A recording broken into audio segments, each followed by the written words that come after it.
I'm going to close the door so at least in theory we can start talking about the movie. Yeah. Yeah, sounds Who has good. this one? Who's got this one? You. It's me. Yeah, which is good because you apparently have been very excited to talk about this, and I am excited to talk about this one. Yeah. Yeah, and you're editing, just ditch everything from before right now. Okay. Easy. It's mostly like chewing noises on my end. It's not coming through Discord. But I guess that doesn't mean anything. Audacity will pick it up. I can see the little spikes on my Audacity file here. Yeah. But you can't check your six. It's kind of like, taking a screwdriver to a gunfight. What's happening? Just like on top. Hello and welcome to Stephen See It All. In today's episode, Seagal does a fascism. Like, just kind of straight up. In a stunning turn of events. Like, I couldn't get over the fact that this was a fascist movie. And he, like, almost saves it. We should clarify in, like, a new way. Like... Yeah. Oh, yeah, in a new way? Like... Not in a fascist way, and that just is kind of like tacitly fascist. But no, like in this movie, Steven Seagal plays a dictator in a fascist government. Although, I'm going to be... And gets away with it in the end. But push back on me. I'm not going to push back. I'm just going to... I don't know if this is a hot take, but he's like much more explicitly totalitarian fascist like you describe, but in a much less uncomfortable way, I guess. Yeah. In that, like, so we have to remember, we just watched Contract to Kill. We just watched Contract to Kill, which is, like, very weirdly uncomfortable because it does try to very directly tie into, like, real-world things, but just handles it with, like, absolute, like, gracelessness and, like, a very lazy, shoddy attempt at, like, appealing to real-world events. This is, like, totalitarian and fascist, but in such, like... It doesn't actually have, like, a political opinion on anything. Like, it's in just such a bland and generalized way. It's like, wouldn't an oppressive government be bad, but doesn't want to really elaborate on that at all? So it's, like, just as lazy and slapshod, but, like, more generalized and vague. So it's, like, not like, wow, they're really handling, like, the US-Mexico border or, like, handling, like, the war in the Middle East, like, in a very, like, bad way. It's like, oh, they're vaguely handling, like, if you looked at the book cover for 1984 and kind of imagined what the book was about in, like, a lazy and, like, slapshot way. Yeah.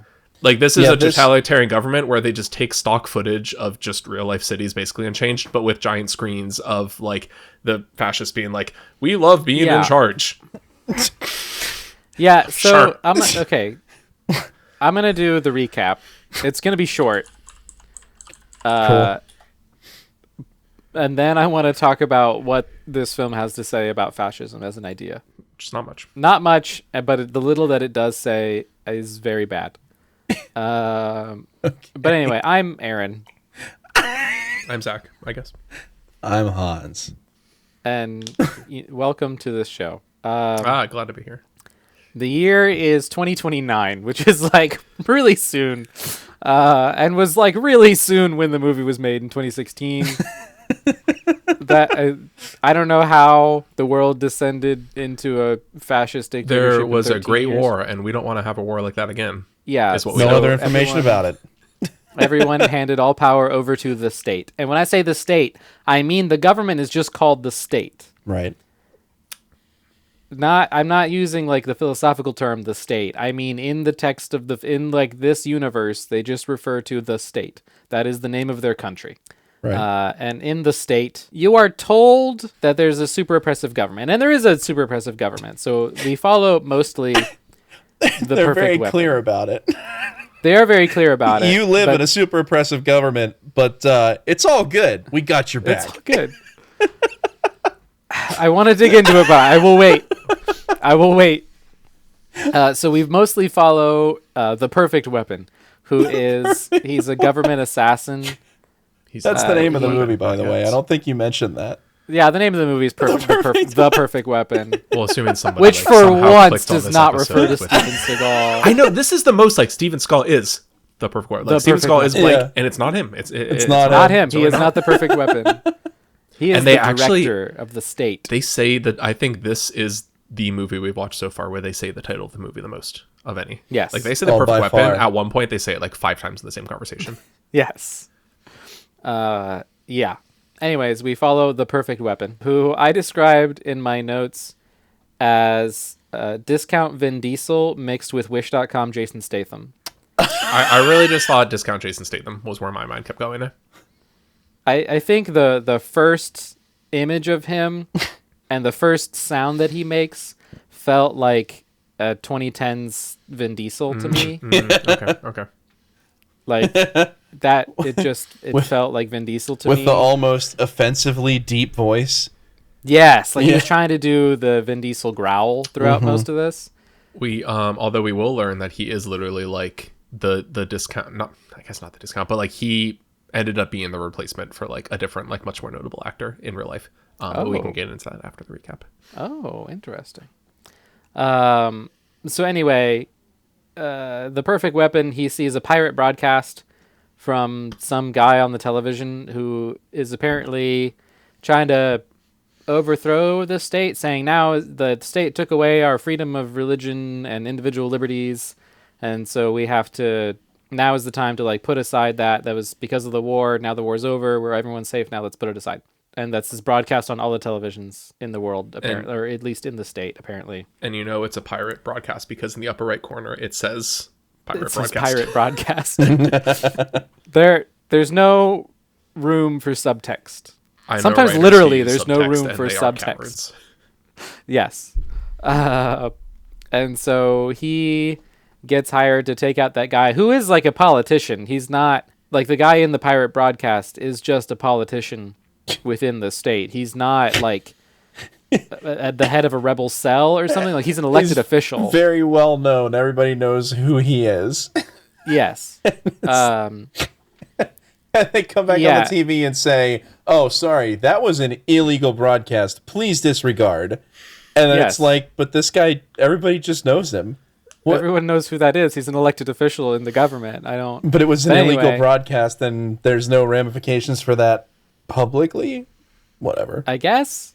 So this guy, pirate broadcast guy, politician dude, who is apparently trying to overthrow the government or whatever, he's hanging out at a geisha bar with some of his politician buddies, but they're also sleazebags.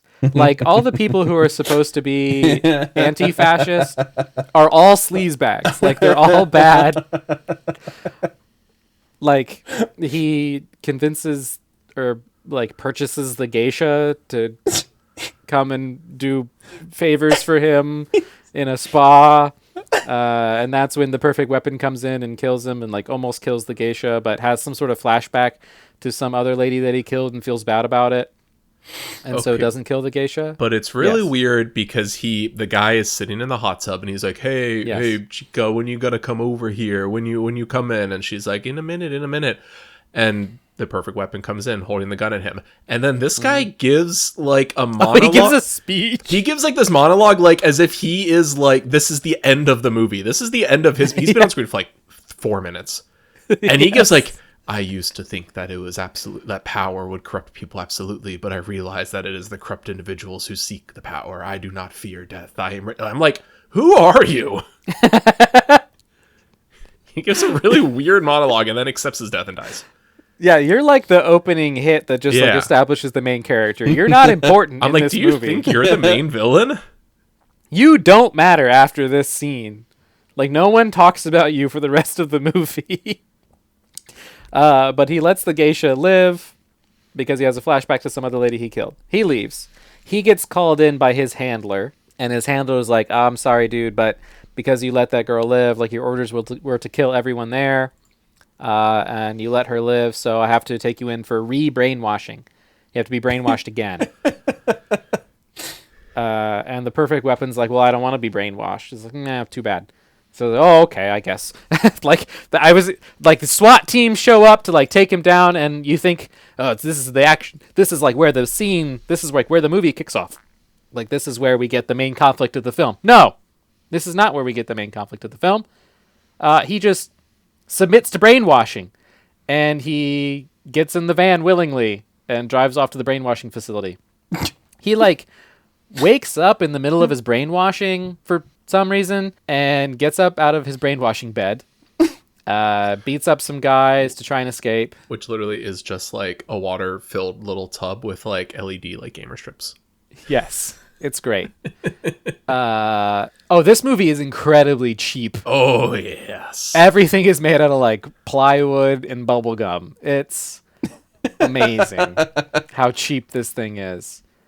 And so he's going through this facility, taking out guys, goons. Like, he kills like the chef of this prison and takes his uniform. That's what it looks like. I don't know what this guy's actual job was. He was a janitor. He was a janitor or something. Yeah. Sure. Sure. I have something to say about that. That was my entire watching experience. Okay, sure. Next thing happens on screen. All right, sure. Sounds good. Okay. It's just, that was my whole hour and a half. So the perfect weapon, he is going through this facility. He's just like randomly looking in the like through the window in the door of these people who are being held here. And he finds the lady from his flashback that he killed in his flashback, who's supposed to be dead. And so he breaks her out. Well, actually, he just walks up to the door, and the door says access granted, and he opens it.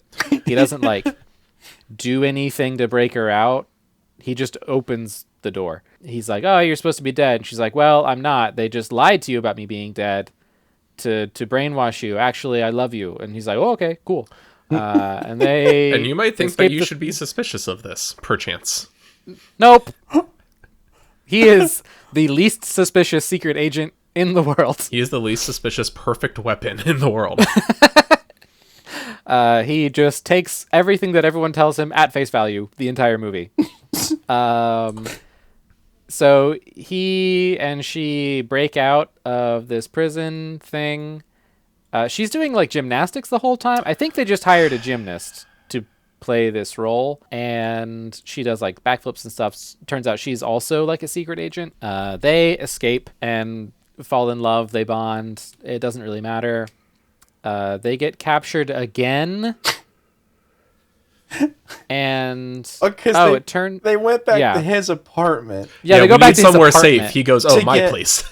To get his guns, which like, okay, they even have a scene where he says like, yes, it's a risk because it's my apartment, but I need to get my gear. So they go to his apartment. And then they spend like a whole day there. Yeah, they go to his apartment to get his gear. He shoots out the TV screens, and then they just chill there. Yeah, they go to get his apartment to get his gear, and then they both individually take a shower, and then they just hang out until people bust the door down and try to arrest them. They both individually take a shower, they have a heartfelt conversation, and then they take a shower together. Right.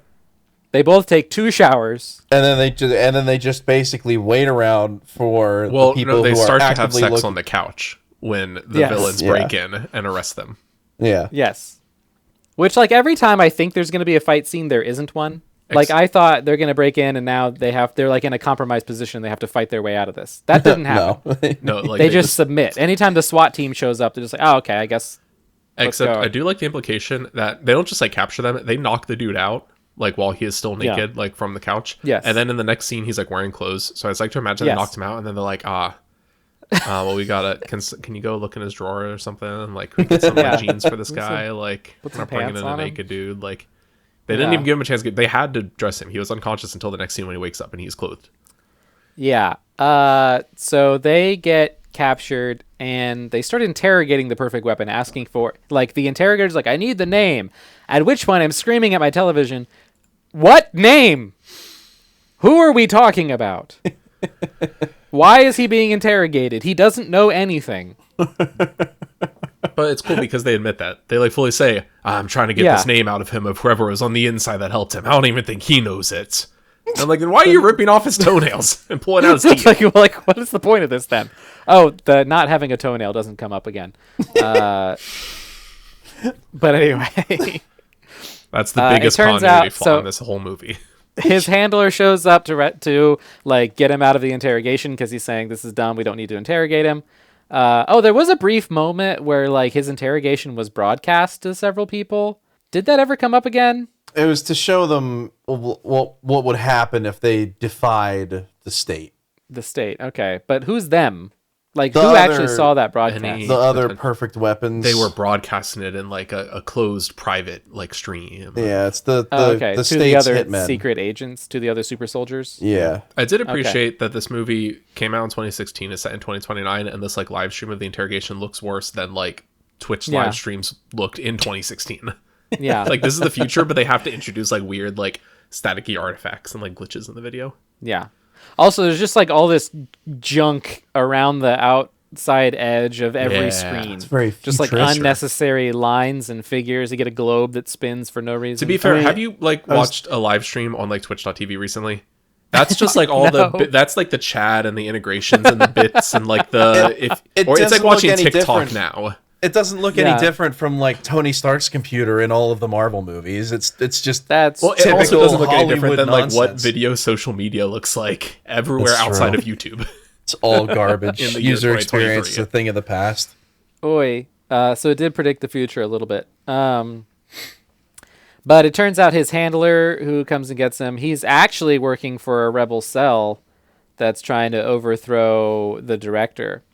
And so he sent. Sure, why not? Sure. Well, I'm getting to it. We're not there yet. I know, but even when he's explaining it, you're like, sure, kinda. I guess. Sure, okay. That's why you've been sending me on missions to kill dissidents. Okay. Sure. But anyway. Sure. So the handler guy inducts the perfect weapon into. By the way, they call him Condor. They don't say hello, the perfect weapon. Like, he's called Condor throughout the movie. What is funny? He was given several different names in the movie. What is his name? Condor, but they also call him Axon. Yeah, that's right. Axon, or something like that. Condor. They like refer to him like his name isn't the perfect weapon. I do like that we're calling him that. Like, that is a very funny way to say it. But like they call him like 3 other things. You got to let Aaron finish. I know. Anyway, I would like the audience to notice we have not mentioned Steven Seagal yet. He's the director. At this point in the movie, he doesn't matter. He's like, he could be a cardboard box sitting on a shelf somewhere that everyone just calls the director, and it would have the same story impact. Like, he doesn't have any agency so far in this movie. So then the handler like gets Condor. He's like, okay, I'm gonna send you in to assassinate the director, and then once that happens, then everyone will be free, apparently, because that's how governments work. Well, with dictators. With the no, director. you just get a different dictator. But anyway, he's like, okay, sure, I'll do it. Just let me sleep with my love one more time. And then they do. I do like that they just say you can use the back room to get ready, and I'm like, that they aren't technically saying you can go into this back room to just like bang one out real quick, but like that's the vibe I got. And then they went in the back room, and then that's exactly what I'm like, happened. oh, why did I get that? Why did that end up being true? There's like camo netting in here for no reason, and again, it's made out of plywood and like Scotch tape. So like the whole room shakes. It's very weird. But then this guy interrupts him and he's like, okay, but seriously, it's like time for the mission. Like, but seriously, it's time to like put on your body armor, which is just like dirt bike pads. And it's time to go infiltrate the director's compound. He's like, okay, cool. So he does. Like, he has a partner with him now who is not the lady who has demonstrated that she is also a super soldier. It's a completely different super soldier guy. Yeah. Yeah, just like a new dude. Yep. Sure. Falls off a wall and apparently dies like 2 minutes into this mission. Sure. Yep. Well, they have this whole heart to heart. It's like, hey, you don't have to be doing this. And he's like, nah, I do. Like, you're an inspiration. And then he dies. Sure. Yep. And he falls off the roof and dies like immediately.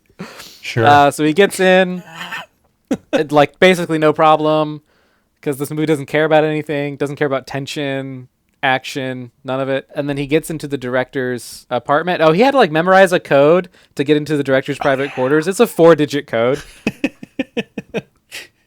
which is wild. And it could change at any time. Like, no, but it couldn't. No, it's like 1346, and he gets in. So then, of course, he gets into fisticuffs with Seagal, and gets handily beaten by Seagal, like no problem. Yeah. Just like clowns on him. Sure, why not? The director. And then the director like puts him down in a chair. He's like, they have this conversation about, your truth and my truth, and it's just perspective and whatever. I'm going to show you the real truth. And he turns on this television that has like a live video feed of his handler and the girl that he loves talking about how they tricked him into killing the director so that the handler could take over the state. And it turns out they were like crypto fascists the whole time. Yeah, we're going to take out the director and just replace him. Just keep everything exactly the same, but we'll be in charge now. Condor is understandably upset about this and decides to now side with the director, not do anything to the director. And the director's like, go kill them now. And he's like, okay. So Condor goes and he starts... Yep. Yeah, sure, why not? And he starts talking to the handler, and Lady shoots the handler with a snub-nosed revolver, and then reveals that the memories that he has of her, that Condor has of her, were like implanted memories in order to control him, to make him more pliant. So that's how they were manipulating him, was through these implanted memories. And then he shoots her. Right. Keeps the memento anyway. And then he goes back to the director, and the director's like, oh, I'm going to give you a high position in the government. He's like, no. And then he takes out like a 2-inch pocket knife and stabs Seagal in the gut. Just once. One quick jab. And then Seagal falls into his chair like, oh, you got me. I'm going to die.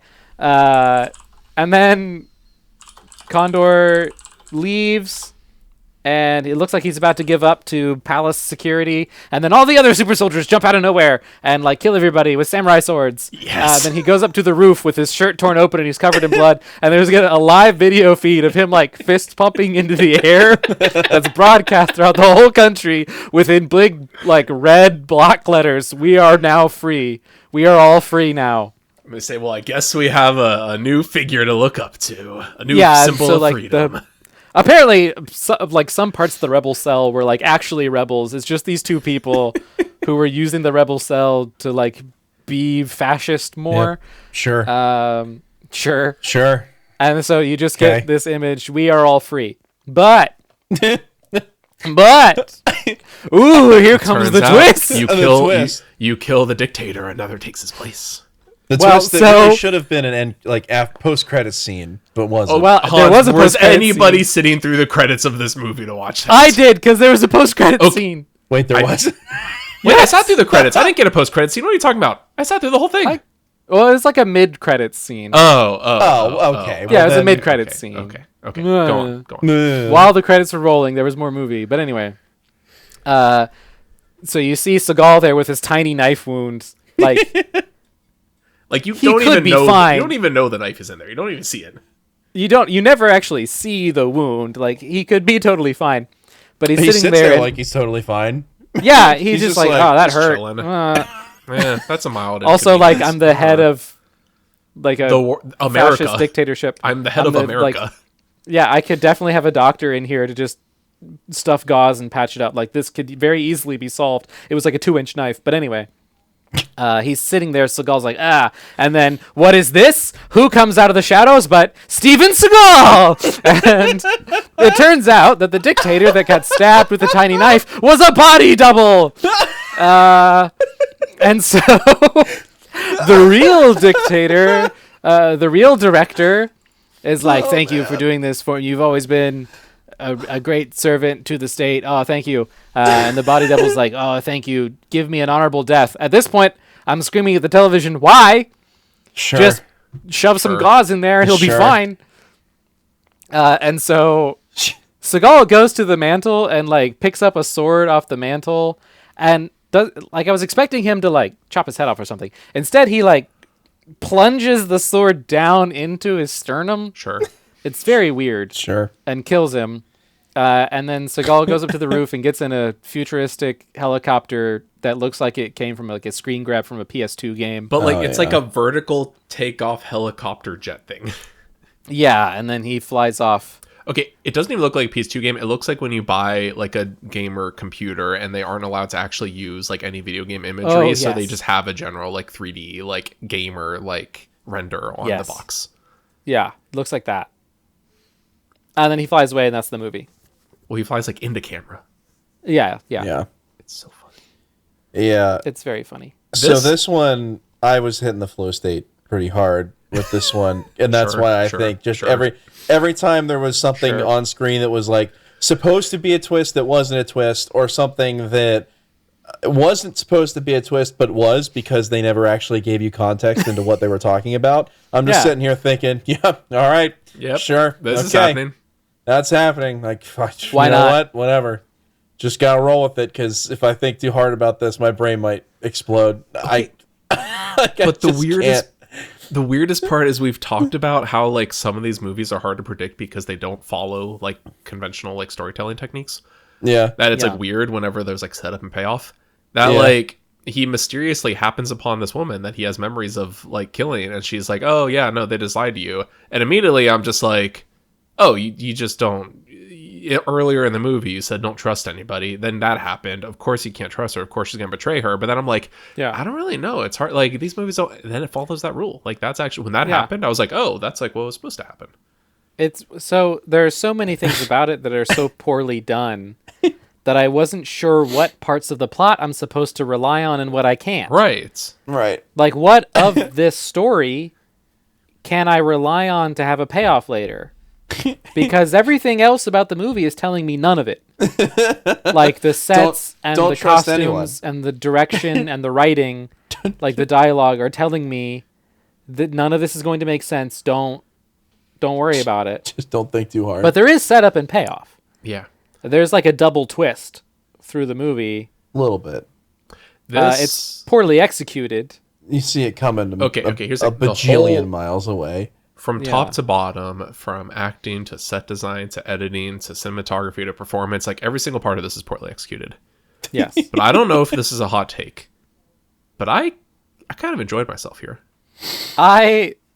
This is the first Seagal movie in many movies to get a laugh out of me. This is like the first movie I can say I did not have a bad time watching since like 2006 or something. Yeah. So I had something that I was going to say, and I thought that you would both yell at me for this, but it sounds like we're in pretty much agreement right here. This gave me some serious, like, early Seagal vibes. I needed this. Yeah, this one really reminded me of Under Siege 2 era. Like, this was really like late 90s, early 2000s Seagal, but with a lot more... someone took an After Effects class on how to do, like, computer imagery just splattered all over the screen. I was getting more like early to mid 2000s, but yeah. It was an early 2000s Seagal movie made in the late 2010s, if that makes any sense. Yeah. And I should say, I said it wasn't that bad. It was bad. It was very bad. This is one of the actual, like, on a technical level, one of like the worst movies, but I enjoyed it so much more than like anything we've watched over the last like No, I like year. When I was at my parents' house when I watched this. And I came upstairs after watching it. My mom's like, "Did you like that one? You were like laughing." I was like, "Oh no! I did not like that movie. It was really bad. I don't want to ever watch it again." No. But there were parts of it that were like enjoyably stupid. Yeah. I mean, okay, you can crucify me for this one because this is like, because I'm gonna say something that's gonna sound pretty wild. Because this is like this is going to be like a 1-star. Like this is on the lower end of the actual stars, but maybe 1.5 if I'm feeling generous. It's like in the lower like half of like the actual star rating, but maybe in like my top like 5 or 6, like on my list of how much I enjoyed, of like how much fun, like how okay I was with it. Mm-hmm. Like I'm saying, I mean, I gave it a 1-star on Letterboxd. Yeah, this is like a 1-star, but like it's up there with like The Foreigner. Really? Yeah, I did not hate this. Yeah, I mean, I think I'd put it like 1 or 2 stars below, like 1 or 2 slots below The Foreigner. Yeah. I don't think it reaches The Foreigner, but it's like it's the closest we've been in a long time. Well, it's honestly, like if we're gonna, I guess, I think this is some kind of weird Stockholm syndrome that you're going through right now because absolutely you've been so down in the dumps with everything that we've been watching recently that you get this one and you think, man, I actually kind of liked it, but I bet if you were to compare this one back to back with the ones that you're talking about it being right up there with, it would be solidly beneath them by quite a I'm sure wide that, margin. but I think maybe what it is like if we've talked about the different eras, the different epochs of the Seagal. If you were to say like, you know, the like 80s, 90s, and then like, you know, you have like the early 2000s, and then you have like the 2014 and on movies. Yeah. If we were to break it down those 3 eras, I think like early Seagal, like, you know, when he was still in theaters, Under Siege 2. If I was like, you have to watch one of those, probably it should be Under Siege 1, but for like personal, I would personally say Under Siege 2. If you were to say like the early 2000s, if there was like, okay, I just need to watch one movie to kind of understand what is like this era, I would say The Foreigner is the best one to sit through. I think for me, it's just that of like this 2010s, like 2014 on period, if there's one that you could convince me to sit through again, or one where I'd be like, you want to watch a bad Seagal movie but kind of want to have a good time, I'd probably say this one. This would be like my pick for this era. I can get on board with that. That makes sense. So I'm sure, even if I went back and like, I don't know, rewatched, like I'm not even saying like one of his highest ones, like, you know, Exit Wounds or something, I'm sure this would like be much worse in comparison. But like, I did not hate this compared to the absolute crap, like the maddeningly terrible crap that we've sat through recently. Like put this right up next to Contract to Kill is night and day. Because this one's goofy. This one's funny. It's not supposed to be, but I don't know. Is it though? But this is Nanar. This is because the thing is, this is the closest we've gotten. I think I was gonna say in a very, very long time. Right. Yeah. Immediately after watching it, I asked myself that question: is this Nanar? This is Nanar. Well, people say, these like 2016 Seagal movies, they're so bad, it's so funny. And then I watched and I'm like, I mean, there's funny bits, but I'm really just bored the whole time. Like people say Sniper Special Ops is so bad it's funny, and I'm like, this is just boring. No, this was so bad it was funny. I don't think that this qualifies as an NR, but I think that this is the closest we will. No. This is okay. So I need to. Here's a couple things. This is absolutely an NR because there's a bit. There's a bit whenever it's on the TV, there's a person on the TV, and they're like, and you can thank our sponsor for this segment, State Farm. I'm not joking. A line of dialogue from this movie. State Farm. But she means like the farm of the state. In this world, all food is just manufactured like by the state. And then it cuts to the guy opening his fridge, and it just has like a jar that's just like a plain blank white like label that just says olives. A plain blank white label that says like mustard. A plain like blank. Like, it's just, there's no packaging or decoration or anything to it. But I'm like, this doesn't seem that bad. I'm like, if you're going to do a bad sci-fi movie where it's a totalitarian, oppressive government, you got to have them eating, like, gruel and, like, sludge and, like, you know, recomposted, like, bug legs. I'm like, he still actually has a fully stocked fridge. It just doesn't have, like, branding on it. That's actually not that bad. That's been done. Like, that's not... No, but it's so poorly... It's an idea that's been done a million times, but it's so poorly executed in such a funny way that they're like, oh, just give him all the normal stuff, but just put a label on it that just says mustard. So that's how that has been done. But so here's where I'm at. Here's where I'm at with this thing. I immediately after I watched it, I did ask myself explicitly, like, is this Nanar? Am I getting the Nanar feeling from this? And I came away with no in the moment. So like right after I watched, I'm like, I don't think it's Nanar. I don't think it quite got there. I think it's really, really close. I think it's like pressing its cheek to the wall, like getting into like on the other side. There's Nanar, but you're like you're close, very, very close. I don't think it has like the consistency. There were like 3 or 4 moments that I thought were very funny. Most of it I was very bored.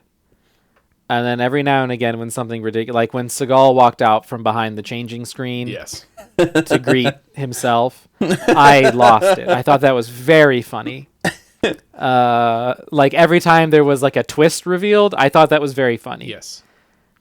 Okay, but Aaron, I don't think those were happening frequently during enough. their escape scene. She does her like flips and stuff directly into enemy gunfire to dodge it, and hides behind literally a cardboard box, an empty cardboard box. Empty cardboard box that you see shake when it takes bullets. But we've seen that before. We've seen that from there's other a scene where like a cloaked like shadowy man like stabs a person, and then it's like a really poorly like motion tracked on JPEG of young Seagal's face to show it was like a younger version of the director. That was pretty funny. That one is pretty good.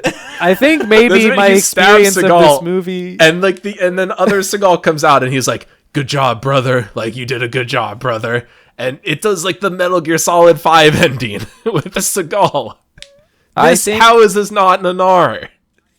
I think this is more Nanar than a lot of movies that I see people refer to as. I think this is more Nanar than Sharknado.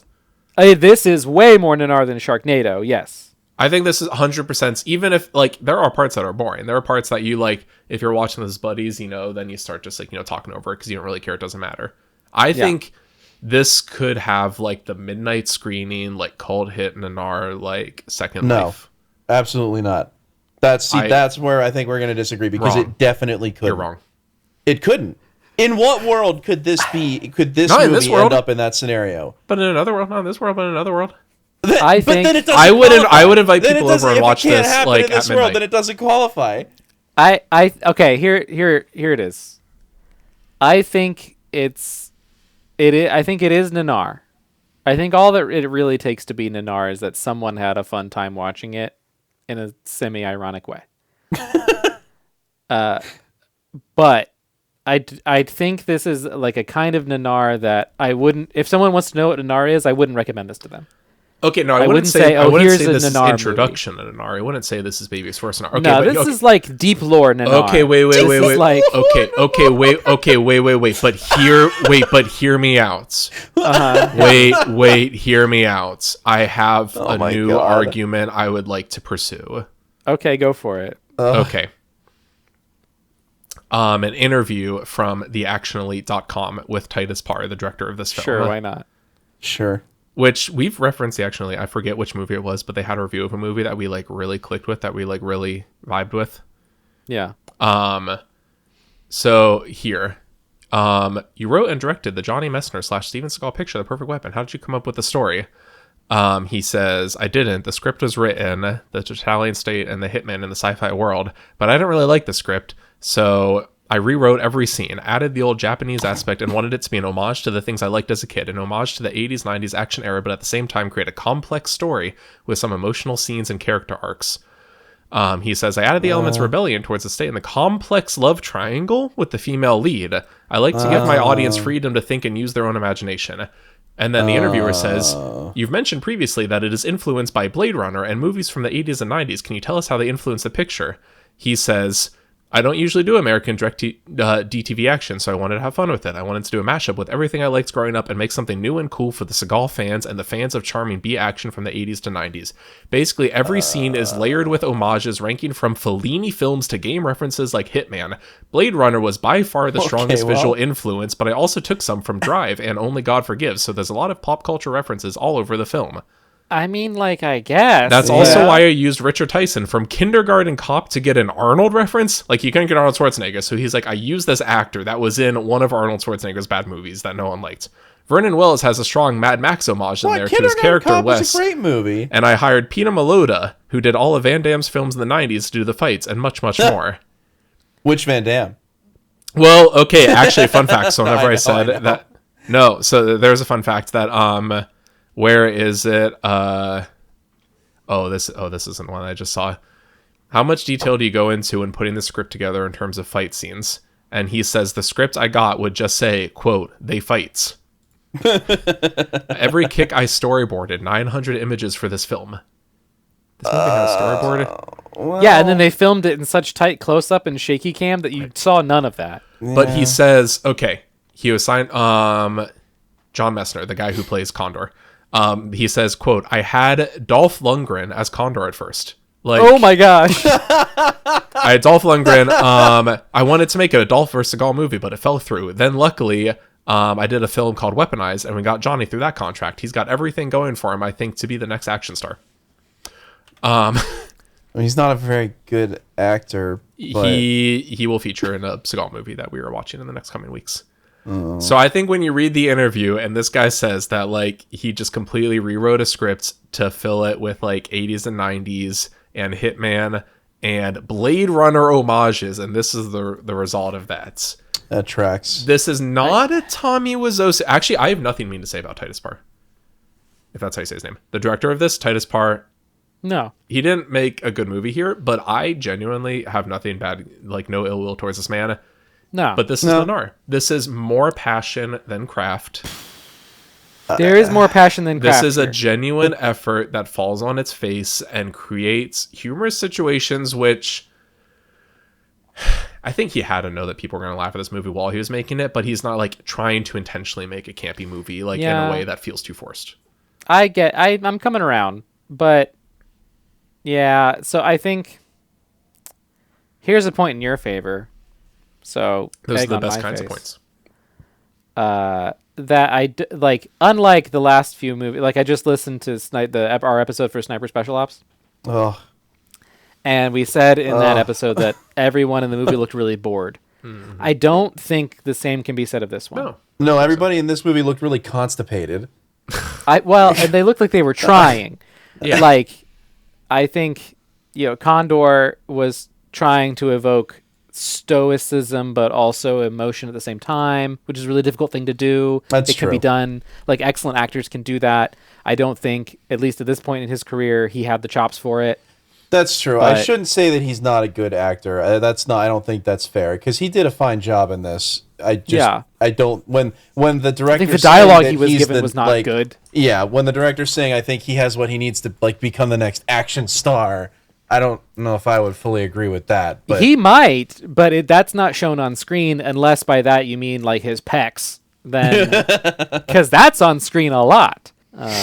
But yeah, like I think I think most people who were making this movie cared about it. I don't think that means they made a good movie. I think it's quite possible they made Nanar. If I were to put together a Nanar film weekend, like if I was getting together with some people, like we're gonna watch like 4 or 5 Nanar films, I don't know if this would make my list, but I wouldn't say it's in like but I don't think something has to be like in the top 20 Nanar films to qualify within the genre. No, of course I'm not saying it is like the pinnacle of Nanar, but this is the most Nanar we've had this entire experiment. I will say that. Yeah, I will say that. It is the closest that I'm. Hans, I can't agree with you. I just can't. Can you just not be a contrarian? No. What your role, your entire life is to be the contrarian to everything that anyone says. But Aaron's coming around. Can you just maybe at least begrudgingly be like, maybe you have a point? I don't know if I fully agree, I'm not going to give you that satisfaction. No, absolutely not. I think you are correct in that this is the closest we have gotten so far, but it is not in the genre. I'm not going to agree with that. An expert. In this interview, somebody asked, anything cut that you specifically regret? And he said, I always said I don't want to make films for stupid people, so I think I overcomplicated the story and added a few twists I shouldn't. A lot of people don't understand the story or that it's supposed to be funny. The people that do it, I should have made it simpler and a little clearer that it's supposed to be funny. People think I'm serious about this film. I'm not. I just didn't want it to be a parody like Kung Fury. I wanted it to feel like it was made in the 80s to 90s. I also begged the company to market it more like that and have a Star Wars type poster. So that didn't come through the way I wanted. Otherwise, I'm happy with it. Man, I just have more and more respect for this director. No, I honestly, like him. That's awesome. No, honestly, reading this interview, I'm like, you know what? Titus Parr, I get it. Oh, okay. Yeah. 2 things, though. Yes?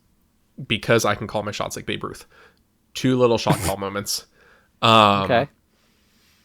Whenever the guy first comes to take him in, and he's like, we're going to bring you in and reprogram you, I was getting like these Blade Runner 2049 vibes. This came out before Blade Runner 2049. But like he said that, and all I can think about was like, when they take Ryan Gosling into the room and he stares at the wall and they're just like, do you live in a cell? Do you live in a tiny room? Cells, interlinked, cells. Do you love to hold the hand of your partner? Cells, interlinked, fingers, interlinked, cells. And so the first like 20 minutes was very Blade Runner 2049. And then I read this interview and he says like Blade Runner was the main inspiration. And I was just like, yes, I nailed that one. And also there was like during the club scene, there's a very weird kind of like scratchy, throaty, like kind of screamo, like rap metal rock song playing that did not fit the club vibe at all. And then there was something similar over the end credits, like this weird, oh, well, we come to care, blah, blah, blah, blah, blah. Yeah, it was like very heavy metal. And I was sitting there like Sarah, actually, she's sitting on the couch, like, you know, when I'd watched like the last 15 minutes of it, and I made a comment like, this had to just be like somebody involved, like somebody's nephew or something was like, oh, I can do the score. Like they did not just choose the score out of nowhere. This had to be like somebody related to the film or something, like, you know, the DP's nephew or something, like was like, I have a band, and they hired him. No, it's actually the director, Titus Parr. He's doing like the vocals on those tracks. Really? It even says, I can't remember the exact phrase now, but it says something like harsh vocals by Titus Parr. Oh, that's awesome. Like he's doing actually. Like he has like 2 or 3 of the songs are credited to like him. Like I don't know if it's his band or something, but I will say this for Titus Parr: if someone came to me and said you get to make a Seagal movie, I probably would have made something kind of like this. Yeah. If I had the chance to like, do a Seagal movie, Yes, where I get to put him in a villain role. Yeah. Oh my gosh. Well, and We've been begging for that. And he probably only actually had to work on set with Seagal like 3 days max. Yeah. Like best case scenario, really. He's in one scene when he's like, hey, give me your hand. I lift it up and I can lift it up, and I lift it down and I can lift it down. This is what control means. Then he's in another scene, which I was very upset to see. Oh yeah. Because I like blanked it out of my mind, but continue. Because the 2 leads have their sex scene, and I'm like, oh, this is awesome. They got rid of the gratuitous, unnecessary sex scene, so we're not going to have that with Seagal. And then incorrect, sir. We have Seagal sitting fully clothed next to a completely naked woman, and he's like, I study chiropractic and the Tai Chi, and he's like touching her upper back, and he's like, your liver, your kidneys, like I control your, like I can heal your organs. I need you to do this. Which is of course in your chest, I guess. Yeah, she's laying there, just her like butt like first to the camera. Yeah, and I don't want to like laugh or make light of this, because this feels like just another like. This feels like he was abusing his position as like quote unquote one of the leads of the film to just be like, put me in a room with like some naked woman. Like this is definitely him doing some of his like weird sexual manipulation and like exploitation. But it's so weird because he's sitting there in the bed fully clothed, like talking about chiropractic, and then the next scene he's in is the scene where he like confronts the main character. Yeah, that's the extent of his appearances in this movie. Yep. Yeah. So I'd be like, you know what? I only have to like deal with this guy for like 3 days. And then I can just make like some weirdo stuff with a budget of $12. That sounds pretty fun. Titus Parr, I think. Go off, King. I think you understood the assignments.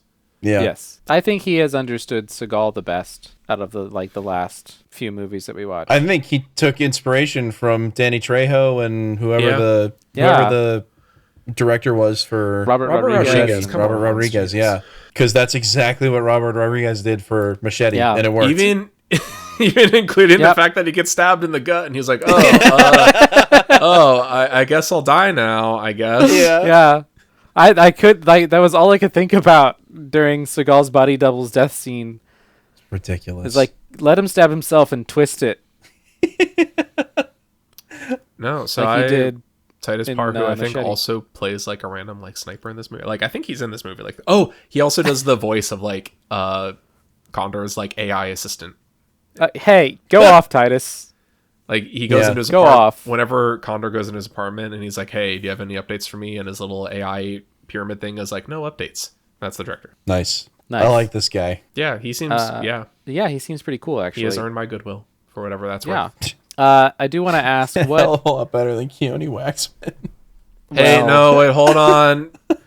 I'm not saying there's a Keone Waxman renaissance, but whenever we have gone from Keone Waxman to non-Keone Waxman, it has been a decline. It has been a decline. Keone Waxman has earned like a modicum of goodwill. But that doesn't mean it doesn't mean that. Okay, we'll say we'll say he is no Don E. Fauntleroy. He is no Donnie Fauntleroy. No, I want to be clear. It was in. I think it was it an Absolution? I think it was an Absolution. Ooh, Keone Waxman did burn a lot of goodwill with Absolution. Where I believe it was you who said Keone Waxman is the toilet factory. and we're taking the toilets and putting them on display to create art. Actually, turning them on their side. I think those were your words. Words. That is 100% what I said. No, you're not. But then we watched a non-Keone Waxman film from this era, and it was worse. No, you're not wrong, actually. It was significantly worse. He had, like, a motive come of goodwill. He did burn that with absolution. No, you are... Yeah, it was pretty bad. I mean, we'll see how he picks it back up in Cartels. Wait, there's more Keone Waxman? Oh my god. Yeah, there's more. Okay, you know what? That's a fair point. I can't judge until we've seen all of his the entire all of his work. Of Keone Waxman. It's pretty bad. So here's a more philosophical, serious question. What does this movie have to say about fascism? Nothing. Nothing. No, nothing. It doesn't even outright say fascism is bad. Like it literally says nothing about it. Oh, it exists in the universe. That's it. There are so many fascists in this movie, and it just refuses to comment on any of that. No, this does not have a political stance. Like, I don't know how you could make a V for Vendetta, but in America, and not have anything to say about it. Like, that's what this is. And they just don't say anything about it. It's thread the needle on political discourse somehow. It's wild to me. I don't get it, because it apes the general aesthetic of a totalitarian fascist like society, but that doesn't really impact it impacts. You don't see any normal people. It impacts the story in that they're trying to take out the director, and the director seems to be in charge. But like the only time we see the society writ large is whenever it is like large screens of the guy the newscaster being like, "Hey, we sure love the state, right, guys?" But it's just a bunch of people walking around the streets, not even looking at the screen, because it's just stock footage of Times Square or whatever. Right. Like we get no information about what people think of living in the state. No, it could be totally fine. We see no normal people. It could be fine. Like you said, like he has Condor has a stocked fridge. I mean, he does work for he's like an agent within the state, but like there's no evidence that anyone's life is different. But they don't even show a decay. Like it just looks like cities look now. Yeah. Well, just with giant screens everywhere. Yeah, just big screens. Well, if that's what fascism brings, is the big screens. That's really it. They plaster a giant monitor over the entire side of a building so you don't have windows. That's it. That's the only difference. Okay, what's your hot take? So I watched this movie on Plex, like free ad supported. So like every 20 minutes or so, I would watch 5 ads or something. I don't actually think the fascist totalitarian government as presented in the movie is any worse than the real life advertisements that I saw in between segments of this film. I would be watching this movie, which is ooh, the scary future, and then it would cut to a commercial, and maybe it's just because I got weird commercials, but every time it cut to a commercial of GoDaddy saying you can use our AI to build your website for you, or this weird at home cryotherapy weight loss thing, I'm this is worse than anything that I just saw depicted in this movie. Just imagine if you were watching Idiocracy, but you're that's not so bad, and then it cut to a real life Chevy ad, and you're no, that's gross, that's worse. I don't know, that's what I sent him so while we're watching while I was watching this movie, I sent this message, and this is why I asked, what kind of ads did you get? Because I'm gonna have to talk about this, because I was just watching and I'm this is more dystopic and gross and weird than the actual society that they seem to set up as this ultimate authority in the Seagal in the movie. Well, I don't even know what ads I got. I just every time an ad came on, I muted it and looked at my phone until the ads stopped. I had a lot of back up at the screen. GoDaddy will use AI to build a website for you, and a lot of of Chevy ads, a lot of laundry detergent ads. Those weren't so bad. But then there was this weird one where it was this woman has she's at a wedding, and she's oh wait, no, you sat me at a table next to my ex-boyfriend, this is gonna be a problem. Wait a minute, no it's not. And they put a cryotherapy wand on her gut, they ice her gut, and she loses weight. So then when she sees her ex-boyfriend at the wedding, he's hey, you look good. That was the real life advertisement that I saw in between scenes of this movie. Oh no. That is the world we live in. You should use this cryo machine to lose weight out of spite. We need a perfect weapon to take down whatever the kind of societal conditions created that. Let's be clear about something. You're not saying that the real-life advertisements that we have to deal with on free streaming services are worse than real-life fascism. No. Worse than the fascism that is presented in this movie, which doesn't actually say anything about fascism. It is worse than like the kids' gloves, like loose aesthetic of kind of pretending at fascism. No, real-life fascism is obviously worse. Right. I just want to make sure we're clear on that. It's worse than like a cheesy ad. But it's just when you watch the movie, you're like, nothing is really meant to, nothing really shows, like show versus tell, nothing shows that life is actually that bad. Right. Yeah, so, nobody, like, we don't see the lives of the oppressed. Like especially, never happens. This is why I drew attention to his fridge, because like after watching those advertisements, when they're like, ooh, it's so scary, he has a fully stocked fridge, but there's no branding on any of his product. I'm like, that sounds pretty good right now. I don't have a problem with that. I'd be okay with that. Actually, give me olives that just say olives and nothing else. I don't need you to convince me that these olives are going to make me sexy, like, again, you know, in front of my ex-boyfriend or whatever.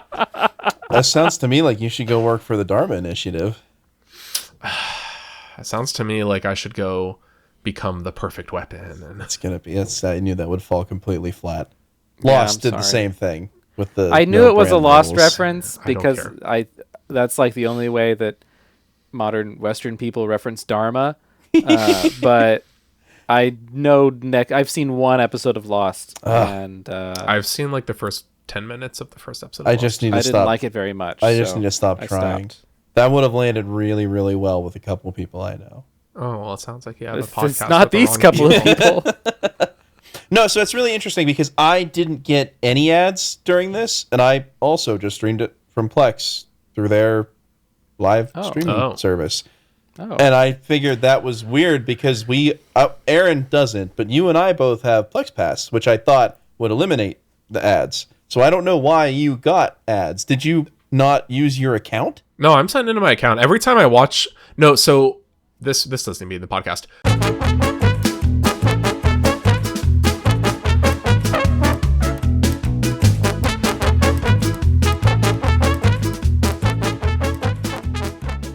Another fun timestamp. 22 minutes and 20 seconds in. That's the first time Seagal appears. 22 minutes where you see his face, no dialogue, just like a still image of his face on the dystopia screens. But he does not appear in a scene for more than 22 minutes. The nice thing about this movie is that the poster does not, like, Seagal's face is on the poster, but he is not the primary focus of the poster for, I think, the first time maybe ever. Yeah, his face is just like on one of the big video screens in the back. Yeah, it actually kind of somewhat accurately depicts like the role that Seagal plays in this movie. Yeah. It does not accurately depict the armor that the perfect weapon wears. No, he's also completely like freshly shaved head throughout this movie, and in the poster he's got it looks like he's got a buzz cut. Although there is also, this looks like maybe like the French version or something of the poster. That's a little less accurate because it has Seagal holding a gun that he never holds in the movie. Yeah. But it's like the same image of Seagal, just like flipped. Yeah. Like they had one photograph of Seagal that they used. Yeah. They had two photographs in the movie because they stole one from the late 90s and pasted it. Yes. That was so good. Now, okay, you have to describe that scene in detail because that's worth talking about.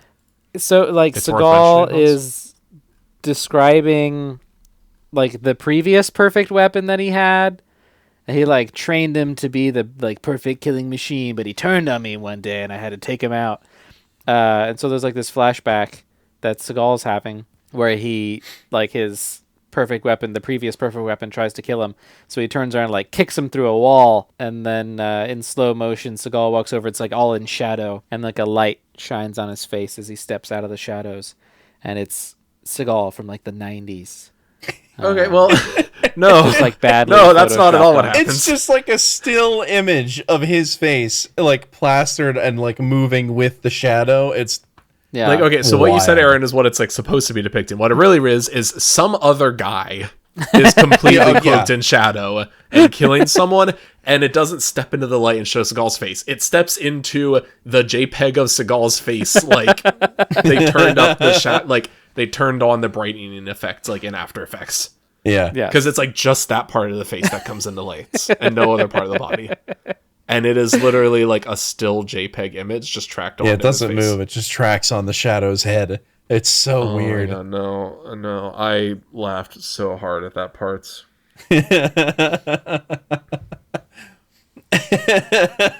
Hans, gun to my head, you cannot convince me this movie is not an R.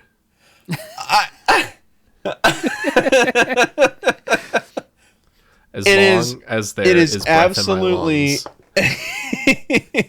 It is absolutely the closest that I think we might ever get from Seagal. I don't think it is the Nar. I'm holding out for Beyond the Law. Beyond the Law for that one. Guys, what's going to happen if in like 2025 he comes out with another movie? Then we have to have a special episode. Yeah, we bring it back. have to have a follow-up. Honestly, I think Beyond the Law is going to disappoint. I'm going to go ahead and make my prediction now. Oh yeah, I'm going to go out on the safest limb you've ever seen and say it's going to be a disappointing. I'm like, wow, this limb is really sturdy. This limb doesn't scare me at all. This is a really sturdy limb. Because we've talked about it, like, oh, Beyond the Law, he made a sequel to Above the Law, like 20 years later. It's gonna be boring and yes. I'm gonna wish I didn't see it. Like, if you think we're hyping this up, it does bring back Johnny Messner, the Perfect Weapon. It does bring back DMX. Yeah, really? DMX is in it. Yeah, DMX is in it. Which this is from 2019. Was this DMX's last film role before he died? That's gonna be really upsetting. Oh, that not that he has like a ton of film roles. That would be really depressing. But I don't think this is gonna be as much as we're gassing it up. I think this is gonna kind of disappoint. Never mind. He had a couple. He had Fast and Furious Death Race. He had Chronicle of a Serial Killer. He had DMX Don't Try to Understand, which is not good. He appeared in stuff after this. So this is not like, the legacy he went out on. I think my hot take.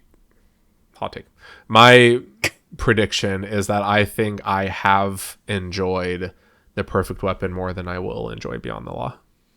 Oh, probably. Yeah. Probably. And I think The Perfect Weapon is far more Nanar than Beyond the Law. We're talking about Beyond the Law like that's what's up next. We got so much more. It's not. We have so much ground to cover before we get to that we don't have finish that line. Well, we have Cartels, China Salesman, Attrition, General Commander, and then Beyond the Law. And I feel like, I don't know, none of these movies have like 5 movies.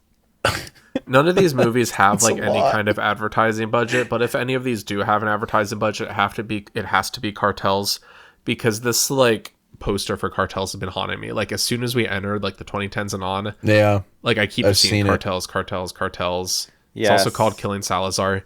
But out of all of these posters to pop up as like similar movies you should watch or like recommended movies, like I'm glad we're finally watching Cartels next week to like put it behind me, because I'm like, no, not yet, no, not yet, no, not yet. But it like out of all these, this is the one that is most like algorithmically like forcing itself into my life.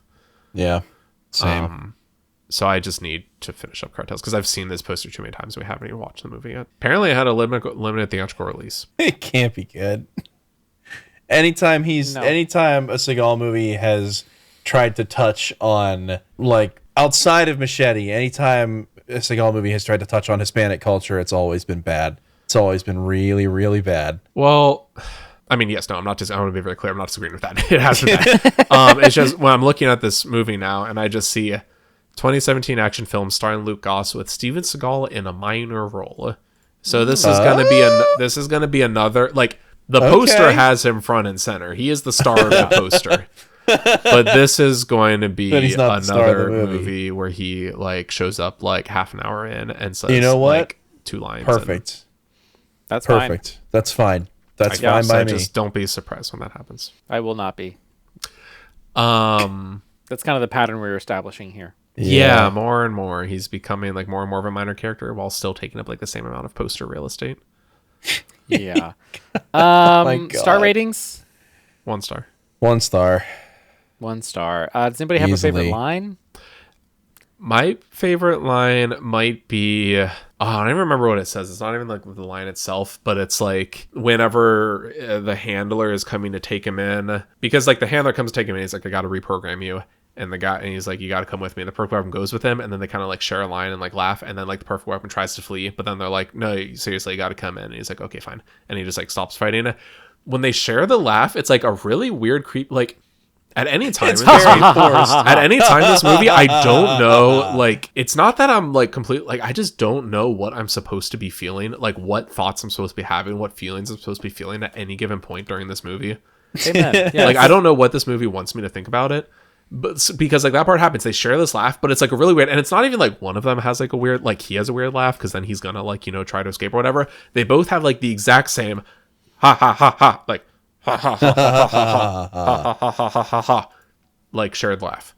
Yeah. But yeah, when that happens, when they're just like, oh yeah, you know, just like old times or whatever, ha ha ha ha ha ha ha ha ha, just like old times. And then the guy tries to run away. That part like really stuck out. Yeah. He says, if I had a conscience. And then that's what it was. He's like, oh, maybe you should get reprogrammed too. Like, you know, for all the betrayals on your conscience. If I had a conscience.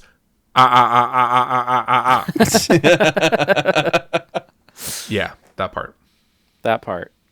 I don't know if I have a favorite line because I don't know if I can remember a line from the movie. I'm gonna, because it's the only line I can really remember other than if I had a conscience, is I need the name that he yells at Condor as he's being interrogated, at which point I kind of yelled, what name are we talking about? That's not my favorite line. I don't know if I have a favorite line, but it is like one of the most confusing lines. Here's if you want another one, maybe this is your favorite line, because it's not actually spoken, but when they're just like showing him on screen, like fist pumping in the air, and the screen's all just like in red text say, "We are now free." Yes, we are now free. That's my favorite line. We are now free. That's my favorite line. If I had to pick one, the only one that I remember is when Nina, the woman that he's like convinced through brain programming that he's in love with, when he rescues her from that facility, she says to him, again, like one of those things that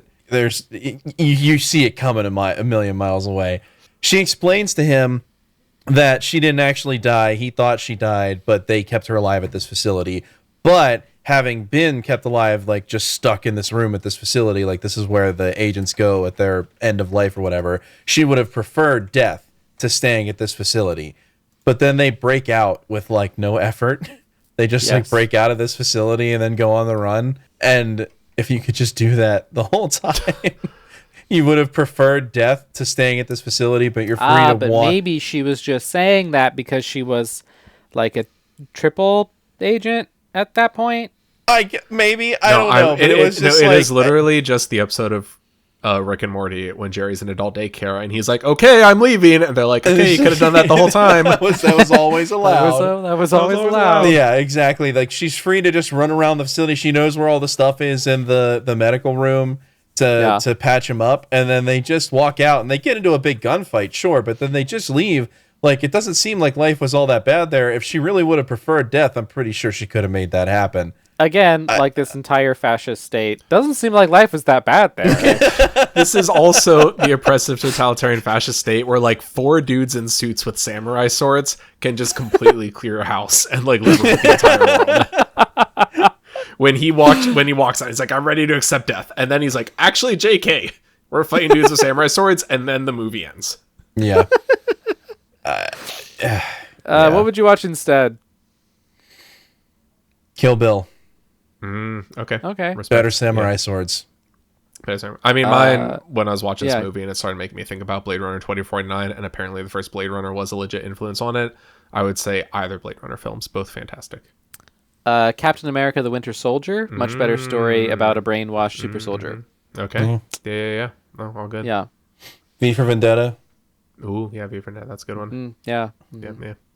We've descended into that male. Yeah, what if we just spend the next kind 20 of conversation? next 20 minutes just like listing off movies? Someone names a movie. Moneyball. Yeah. Moneyball is a good one. Yeah. Good pick. Yeah.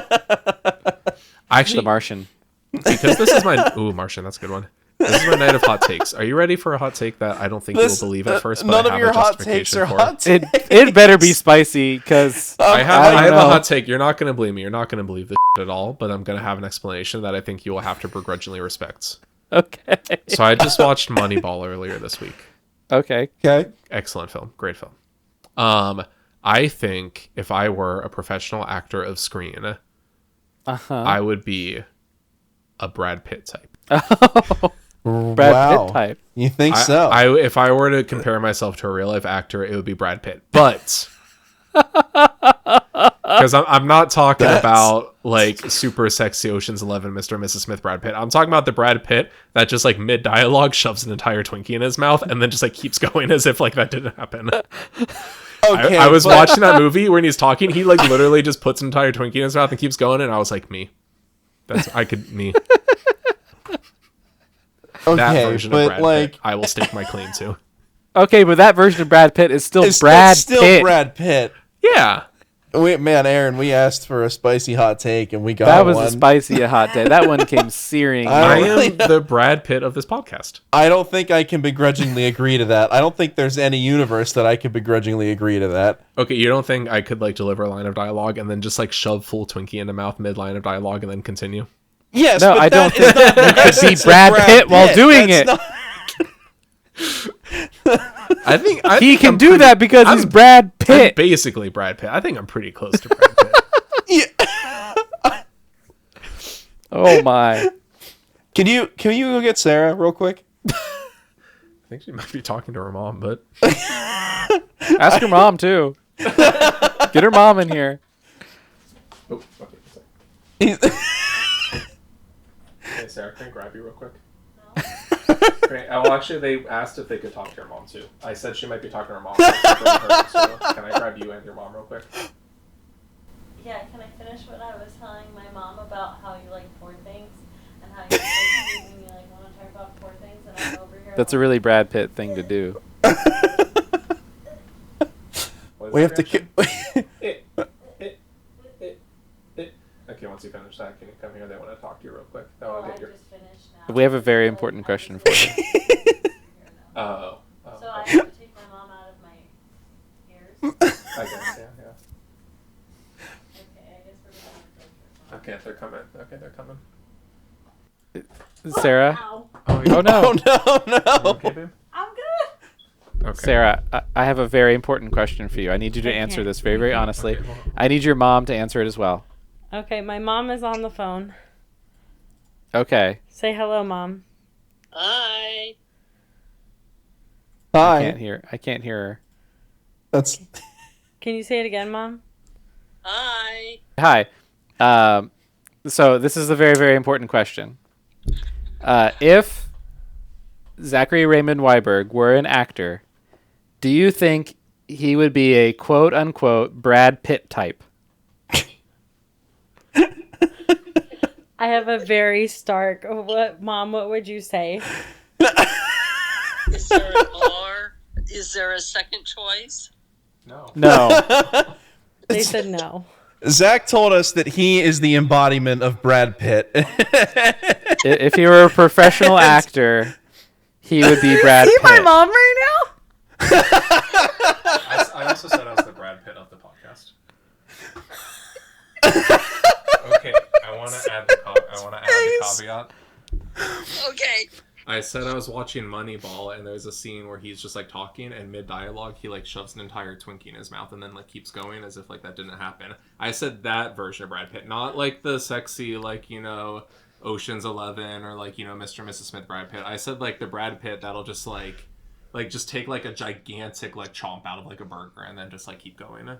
And we said that he's still being very generous by not by trying to split those two entities apart, as if that same version of Brad Pitt is not still Brad Pitt. You can't split Brad Pitt. On that Brad Pitt. No, Brad Pitt is pre Angelina Jolie, when he was his young, fill his face, to post Angelina Jolie. Wait, are you saying that Zach is pre or post? He's pre. I'm pre. I can't believe I'm having my mother weigh in on this conversation right now. I'm saying the boys are hardcore laughing right now. I was watching the movie and then Brad Pitt ate that Twinkie. I said that's me. And that would have been pre. No. No. This is like a 2016 film. Yeah. This is Moneyball. Oh. Well, it still would have been pre. Okay. You and I will agree to disagree on this. My take. Is this being recorded? Oh yeah. Oh dear Yeah. Lord, we are recording. So I have to be kind of nice. No, you don't. No, you don't. Only like 50 people listen to this. It's fine. Aaron said only 50 people listen to this, so it's I fine. think 50 is probably a little generous.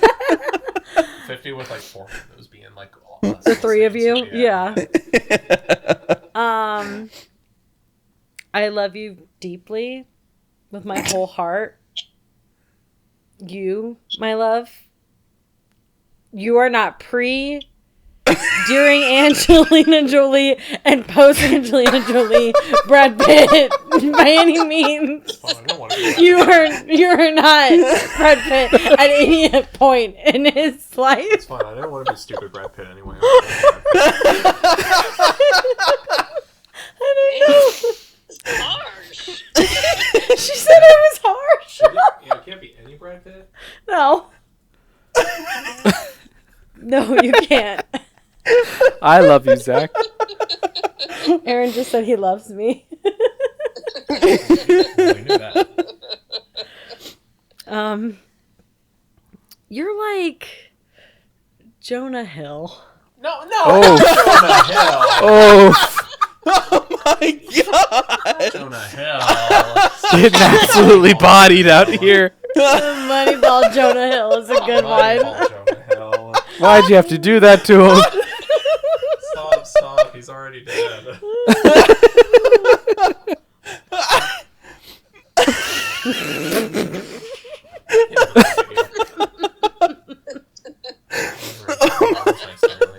Yeah, my mom was nice to me. I don't know why. But we've also established that you are the favorite child, so. That's okay. You're my parents' favorite child too, so you know it evens out. I don't know about that. So that's my take. Okay, that's a pretty good take.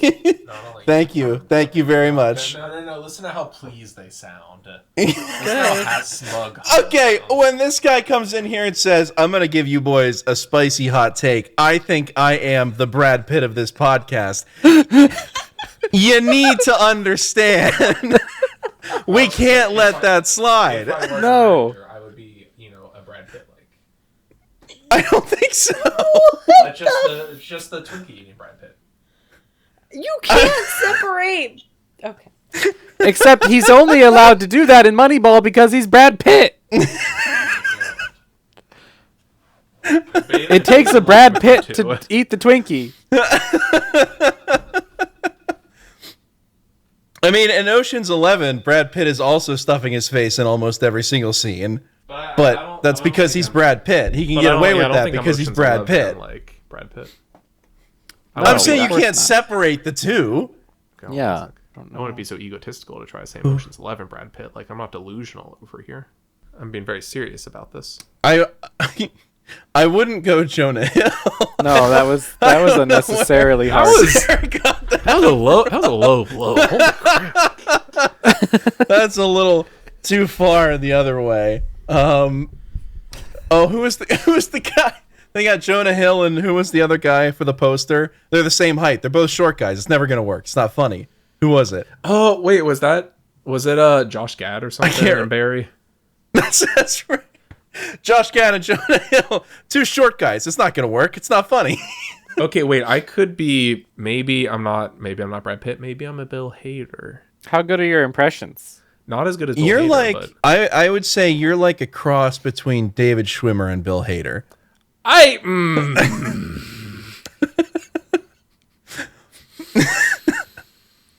No.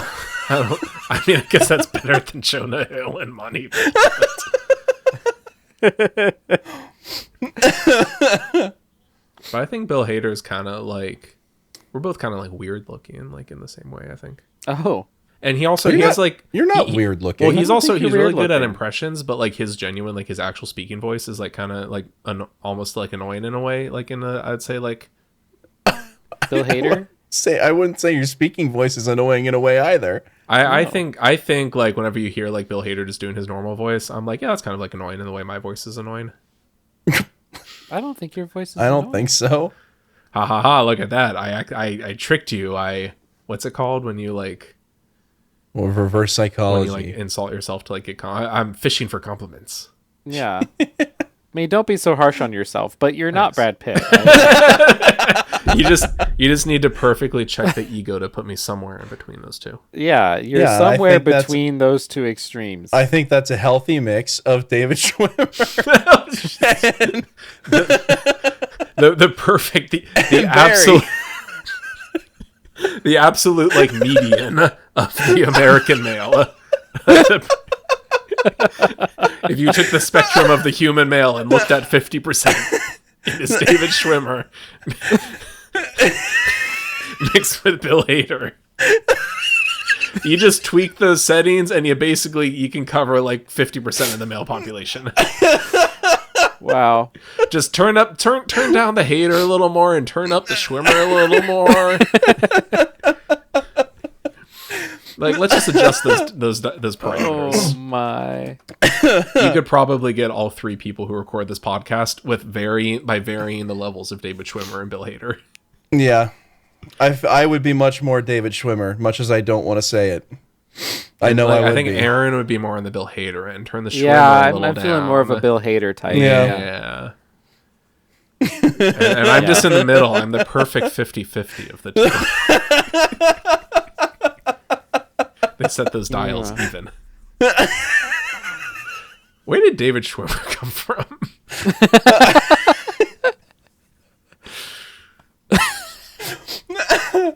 Oh my god. Oh my.